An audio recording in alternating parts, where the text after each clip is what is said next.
Hello YouTube and welcome back to another Wildgate video. Today we have the tier list for the gadgets. We're going to find out what the best is, what the worst is. We're going to talk about each gadget individually, give you some pro tips on things that you can do with them that you might not be aware of. But to get started, I just want to let you know that my opinions in this video are largely my opinions, but I gather them from talking to a lot of competitive members of the community.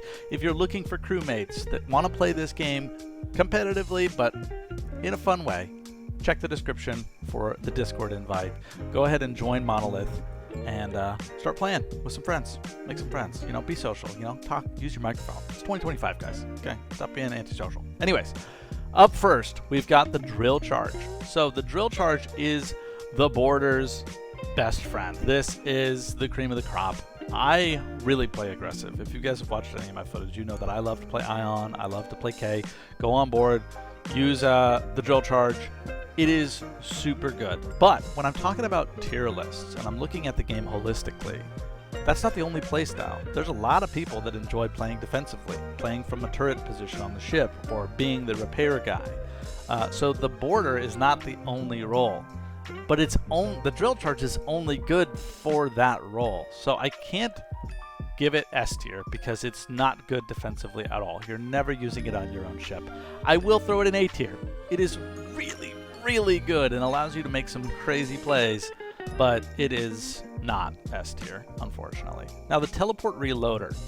This one's challenging because it's one of the default gadgets that you get when you start the game. This refreshes all of your gear and all of your ammo and your gadgets when you teleport back to your ship. This is extremely, extremely powerful. It's really good defensively because if you have any other gadget that you can use defensively, like your repair drone, this can refresh it. Now there is a limit on how many repair drones you can have out, so that's not really a good example, but like grenades, shield walls, stuff like that, the rocks, that stuff, being able to teleport at home and instantly get all of that stuff back is super good defensively. It's really, really good because it also gives you your mobility back. So players like K can use that teleport. They only get one charge. Coming back and instantly getting it allows them to be hyper mobile, hyper aggressive, really, really good for the action economy. Now, if you're new to the game, you're watching a tier list, so you're probably new here. The teleport reloader is considered by a lot of players to be a crutch. I think it is amazing. I'm going to spoiler, it's going into S tier, but I would suggest learning the game without it. You're not going to realize how good it is until you take it off, and then you're like, oh my god, and it'll make you feel like you constantly need to go back to it. So I would say try to play without it. See what it's like using the recharge terminals and how much it impacts the pace of your gameplay. If you're playing a more defensive character and this is not something that's super valuable to you, or maybe you really like having those two different gadgets, this might not be S tier for you. For me, and for many others, this is S tier. This is such a good item. Now, the ammo. I don't think I've ever seen anybody use this. It just gives you more ammo. I mean, like the teleport reloader is just better in almost every situation. This is immediately going in the F tier. I would say that this could be good if it gave you an additional charge to your other gadget. That would be a really nice buff to see. So it gives you one extra drill charge, it gives you one extra rock, one extra grenade. That would be nice. But because there's ammo boxes or ammo recharge stations everywhere, including the PvE environments, this is just a garbage gadget and nobody should ever use it until it gets a buff. Impact can, I think I saw several people try this to make it work. The problem with the impact can is not necessarily that it's bad. It actually just got a big buff. It's not necessarily that it's bad. It's just that there's better options available to you. So I'm going to put this in D tier. It's not a bad item by itself. It's basically a Molotov cocktail that can have a little bit of damage and do area denial. The problem is people just move around too much, and there's other one-shot mechanics in the game like the rock. The rock is S tier. The rock is a one-shot, guaranteed one-shot on every prospector. It just got a nerf. You went from 3 rocks down to 2, but I got a weird buff where you can now interact with buttons from a distance. You can like hit the ice with your rock. So like if you combine it with teleport reloader, maybe There's some meta game there between like running around your ship and tossing rocks at stuff to get like a little bit of K's passive, where she can interact with stuff from a distance. But being able to one-shot players with a skill shot is super, super powerful. This is a huge benefit to rewarding skilled gameplay. Sorry, my brain's working a little slow. Rewarding skilled gameplay because you have to land a skill shot. It's not really a skill shot when they're on a turret, so you can get a lot of guaranteed value there. But the rock is just phenomenal. Now, fun fact, it actually hits for like 150 or more, which is above the total health pool of a player, so it's even good in PvE. You can get really good fast damage on mini bosses with it. Not as good now that you're down to 2 rocks instead of 3, but still, it's an S tier item that most people sleep on because it's a rock, right? It's funny, there's even an exclamation point in the game menu. The sensor trap, also known as the bear trap, this is E tier. It's not completely useless. I've seen people run it. The problem is you get value from this item 1 time per match. Now, when I'm making tier lists and I'm talking about balance, I'm assuming that players are competent. I'm assuming that players understand the basic mechanics of the game, or you can step on a bear trap 1 time and realize what it is and how it works. It's a route that alerts the enemy that you're stuck in a trap. It's a long route. You know, it almost assures that you're dead unless your enemy team is not paying attention. But this item is only going to see value a handful of times per round against a single team. You might get value against multiple teams because they haven't realized that you're running it yet, but good players will just look at the ground as they come in. The field of view is not so limited that you can't look down at your feet as you come into the game. Most players play with the field of view maxed out anyways, so this will only get value a couple of times max. Most players will just look down and shoot it. Unless you're listening for the audio cues, you're not going to get any value out of this item. You're just better off with so many other things. The Thunder Dash is a fantastic example. The Thunder Dash is just additional mobility. It's 2 dashes that make your character move extremely fast in a certain direction. This is super good on Moth. If you can save it on Moth, it allows you to traverse gaps and chase down ships that you wouldn't be able to do otherwise. It makes the character actually viable. It's like a staple on Moth. You have to have it on him. But other mechanics, it allows you to traverse inside a ship to steal components faster. And what most people don't know is it allows you to dodge the aim E. The aim E is getting a huge nerf. Don't expect to see it as often. But if you come up against an enemy who's using it and it's locking onto you and you're getting hit by those rounds, if you dash sideways, you strafe with it, you can actually dodge all of those hits, even if they were locked onto you initially, which makes the item really, really powerful. I'd put it in A tier because you're always going to be able to get value out of mobility. It doesn't matter if you're on offense or defense, but it's not quite as good as a one-shot mechanic or something that just gives you value like constantly throughout the entire round. Shield Wall, I love Shield Wall. Shield Wall is really, really good. Shield Wall is going right into S tier for me. This is one of my go-tos because this, again, action economy and frequency of use, this is super good on offense and on defense. You can use this anywhere. It also is really, really good in PvE. This allows you to face tank mini bosses with no problem. If you breach a door, my favorite move in the game right now is to play Ion, breach the scout ship in the front doors where the armored doors are, throw up a shield wall right inside the breach door, and mow across the bow with the minigun and kill both gunners and the pilot because they're not paying attention.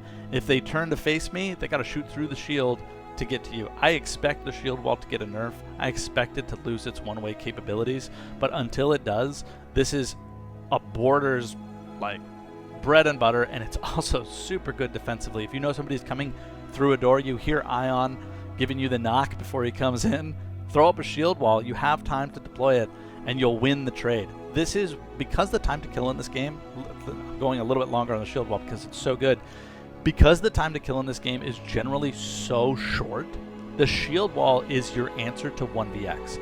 If you're the type of player that likes boarding and you want to be able to kill multiple players, especially with the nerfs to boarding recently, you need to be able to 1vx. The shield wall is what allows you to turn the tide in a lot of those engagements and win those 1vx's, because you effectively get extra health and allows you to trade better. Foam can, I never saw anybody using it because of another item that we're going to talk about that is so good. The foam can puts out fires and also applies a small amount of damage, and I think it applies a slow. Honestly, I never used it myself. It's not super good. It could use a buff. I would like to see... It would be difficult, and I don't know how balanced it would be, but if they could deploy a little bit of destructible cover, like a little bit of wall, instead of smoke foam, it deploys like, I don't know, gel that can be shot out or something like that. Maybe something that can be seen through but not shot through, where you can do area, like actual area denial. That would be kind of cool. Don't know how balanced it would be, but for now, I'm putting foam can down in the F tier because you can probably guess the repair drone is so good. Flash shield, another really high skill cap item. This gives you invulnerability, I think for 0.75 seconds, not a full second, but enough to trade an engagement. This allows you to trade really, really well if you use it effectively. This is really, really good on Moth, and I think it's even in his unlock tree. So it pairs well with Moth because he has such a small health pool. But at the end of the day, the flash shield just loses a lot of value because of its uptime. It's less than a second long, where the shield wall you can get value from because it's up until basically until it gets destroyed or until the segments get shot out. The flash shield is okay. I'll put it in C tier. I'd say it's probably average. You can definitely play around with it, have some fun with it. It's not the worst thing in the world. The attack drone, I'm going to put in B tier. The attack drone, I think, is better than most people give it credit for, but when you're looking at how much damage it does, what you need to compare it to is the weapon that you're using. Is tossing this item out, using that action economy, is it going to yield one less shot to kill the enemy? Now, I'm not talking about the assault rifles, but like the sniper rifle, or the minigun, or the big blaster gun, the shotgun thing I forget the name of. Is it going to make it so that I have to shoot one less time?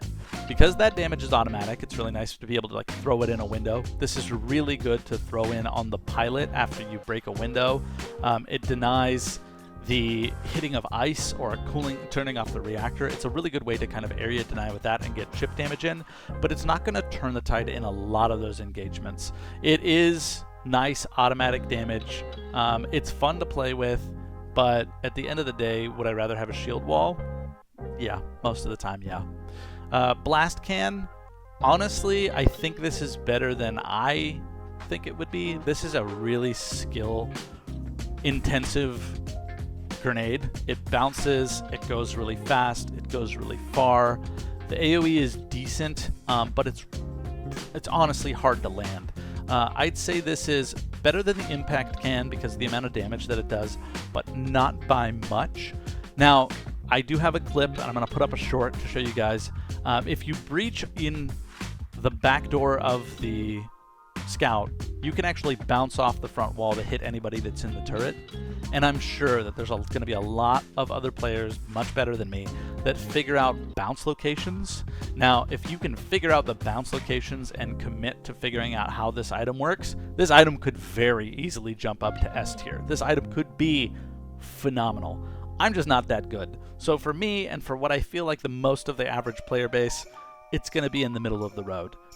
Thunder Dash, Drill Charge, Rock, Teleport, Shield, all of that stuff I would much rather have over just the grenades. This could be pretty potent if you break the glass over the cockpit, like especially on the base ship, on the Hunter, or whatever it's called. Breaking that glass and tossing grenades in. This can be pretty potent in that area, and there's certain choke points that it can be pretty good. It's also decent in PvE, but what I would suggest, especially if you want to get good with this item, with the blast can, with the grenade really, is during the startup phase, when everybody's messing around, bring in the teleport reloader and bring in the blast can, and when you're waiting for the round to start, just start playing around with those angles. Go into all the different ships, try to figure out where you can breach, and then throw a grenade to kill somebody on a hard point. Imagine you just stepped in the door. Where am I throwing that grenade? Figure out where that crosshair placement is, and then you'll turn this weapon into an S tier item. To me, it's not, and the meta hasn't hit that point yet, but eventually I can see the blast can being much better than where it is today. And then lastly, we've got the repair drone. Can you guys guess where this is probably going to go? It's not going to go S tier. I'd say this is the A tier. This falls into the same category and the same problem as the drill charge. This, well, actually no. I'm thinking back at all my experience, and one of the things that I figured out, this is definitely going S tier now, is the repair drone is actually good on offense. It's actually good for a border. And what do I mean by that, or how can that be? I accidentally went in to a match as Ion, but forgot to change my gadget. And I'm sure this happened to many of you, and I was with the repair drone. I was playing a defensive hero. I forgot to change off the repair drone, and I was like, oh shit, I have to play this round with my repair drone now. So what did I do to fix it? Oh, well, I would respawn after dying. I'd look around at the ship. It would be in disrepair. We'd be in the middle of an engagement, and I'd want to go board the enemy ship again. I could just toss out the repair drones willy-nilly. I would be simultaneously repairing my ship while traversing to the enemy ship to board them. So the downside, it's not as useful for a boarder because you don't have the time to throw both of them. You can throw one and then, you cannot have two out at once. So you can only throw one and then you're off the ship to go board again. But it is not useless. You're still getting value even when you're being offensive. So it's a really good way to kind of bring your team's overall our defense up. Hal, like I said in my Prospector video, Hal is kind of a staple, and he can do this by default. I know a lot of Hals that bring the repair drone anyways, just to kind of round out the entire defense for the whole team. But if you don't have a Hal, or sorry, Sal, I say Hal all the time. Sal, if you don't have Sal on your team, the repair drone fixes that gap in your defense. So the repair drone is just overall really, really powerful, and it's never useless unless your team is just being hyper aggressive and you're not fighting anybody competent. But like I said, I'm always going to look at these tier lists as if it's a competent team that you're fighting against. Anyways, thanks for watching, guys. If you disagree or you think that there's something that I missed, or you just want to leave a comment, I do appreciate it. The algorithm appreciates it. And again, if you're looking for competent teammates that like to play Wildgate competitively, check the description down below. Come join Monolith and get in the game. AutoZone, something. Bye.